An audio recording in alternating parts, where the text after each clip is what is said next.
C'est pourquoi renoncez au mensonge et que chacun de vous parle selon la vérité à son prochain, car nous sommes membres les uns des autres. Éphésiens 4, 25.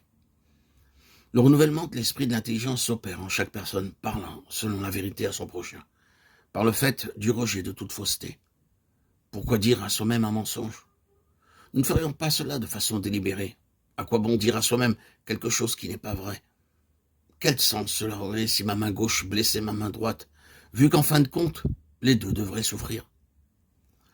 De façon similaire, nous sommes membres les uns des autres. Dans l'autre façon de penser, celle du vieil homme qui est mentionné, il y a une absence de ce sens de vie corporative, de cette interdépendance, de cette relation réciproque, où il est reconnu que chacun est nécessaire, indispensable. Vous pouvez mettre des gens en dehors de ce domaine. Vous pouvez vous débarrasser d'eux, atteindre votre objectif, prendre de l'avantage, simplement par le fait de retenir la vérité. Mais ici, nous avons affaire avec une seule entité, et cette entité ne doit pas être en conflit. Elle ne doit pas être différentes choses, mais une seule chose.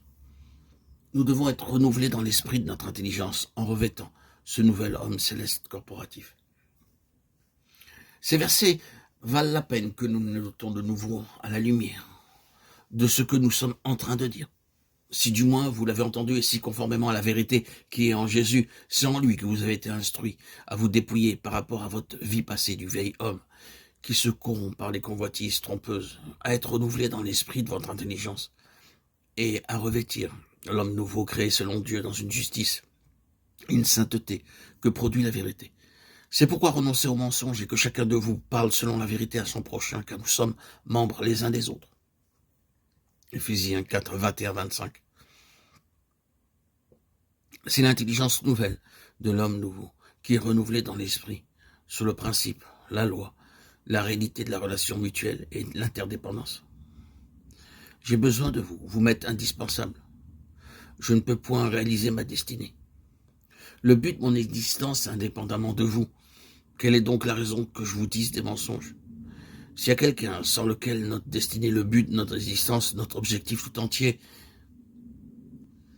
est impossible et détruit, et si, en face d'un tel fait, il y a une relation mensongère, trompeuse, quelle contradiction! C'est là la force des mots présents ici.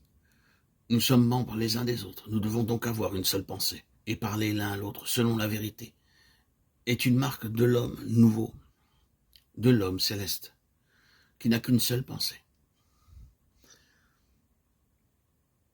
Les mensonges sont tous le fait de pensées contraires.